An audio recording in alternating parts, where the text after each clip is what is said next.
Most of the ಜನರು ಬೇರೆ ಬೇರೆ ಕಂಪನಿಯದು ಫಿಶ್ ಆಯಿಲ್ ತಗೊಳ್ತಾರೆ. ಬಟ್ ನಿಮ್ಗೆ ಅದರಲ್ಲಿ ಎಷ್ಟು ಗ್ರಾಮ್ ಫಿಶ್ ಆಯಿಲ್ ಸಿಗುತ್ತೆ ಅಂತ ಗೊತ್ತುಂಟಾ? ಬಾಟಲಲ್ಲಿ ಚೆನ್ನಾಗಿ 1000 mg ಅಂತ ಬರ್ದಿರ್ತಾರೆ. ಅದನ್ನು ನೋಡಿ ತುಂಬಾ ನೆನ್ಸ್ಕೊಳ್ತಾರೆ ಅವರಿಗೆ 1000 mg ಒಮೆಗಾ 3 ಸಿಗ್ತಿದೆ ಅಂತ. ಆದ್ರೆ ಅದು ಕರೆಕ್ಟ್ ಅಲ್ಲ.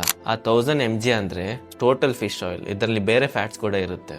ಸೊ 1000 mg ಫಿಶ್ ಆಯಿಲ್ ಅಂದ್ರೆ 1000 mg ಒಮೆಗಾ 3 ಅಲ್ಲ. ಹಿಂದೆ ಲೇಬಲ್ ಅಲ್ಲಿ EPA ಮತ್ತೆ DHA ಎಷ್ಟಿದೆ ಅಂತ ನೋಡಿ. ಈಗ ಎಕ್ಸಾಂಪಲ್ EPA 180 ಮತ್ತೆ DHA 120 ಇದೆ ಅಂತ ಅನ್ಸ್ಕೊಳ್ಳಿ. ಸೊ ಟೋಟಲ್ 300 mg ಒಮೆಗಾ 3 ನಿಮಗೆ ಸಿಗುತ್ತೆ. ಈಗ ರಿಯಲ್ ಫುಡ್ ಜೊತೆ ಕಂಪೇರ್ ಮಾಡಿ ನೋಡುವ. ಒಂದು ವೇಳೆ ನೀವು 100 ಗ್ರಾಮ್ ಫಿಶ್ ತಿಂದ್ರೆ ಲೈಕ್ ಬಾಂಗ್ಡೆ ಇಲ್ಲಾದ್ರೆ ಬೂತಾಯಿ, ನಿಮಗೆ 1000 to 2000 mg ಒಮೆಗಾ 3 ಸಿಗುತ್ತೆ. ನೀವು 50 ಗ್ರಾಮ್ ಫಿಶ್ ತಿಂದ್ರೆ ಸಹ ನಿಮಗೆ ಒಂದು ಕ್ಯಾಪ್ಸೂಲ್ ಅಷ್ಟು ಒಮೆಗಾ 3 ಸಿಗುತ್ತೆ.